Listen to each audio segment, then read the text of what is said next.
हाँ, जो दिखता है वो बिकता है, बिल्कुल ठीक बात है, ये बात तो है। लेकिन आप दिखाएं भी वो, देखिए एक बात ये है कि हमें वक्ती तौर पर नहीं बिकना। एक बात ये भी देखिए ना कि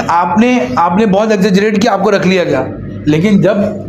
परफॉर्म करने का वक्त आया तो आप इधर उधर देख रहे हैं, तो कंपनी का वक्त भी, हायरिंग का ज़ाया हुआ, आपकी इज्जत भी ख़राब हुई। तो जो एक्चुअल में आता है ना वो डिपेक्ट करें, रियलिटी पे रहें, ठीक है। यानी एक आजकल ये भी हो गया कि लोगों की दो पर्सनैलिटी है, एक जो है ना कहते हैं ऑन साइड है, एक और एक जो है ना ऑनलाइन है। यानी आप जब उनको सोशल मीडिया पे फॉलो करें ना तो उनसे आपको लगेगा यार इनसे ज़्यादा बिजी कोई बंदा नहीं है,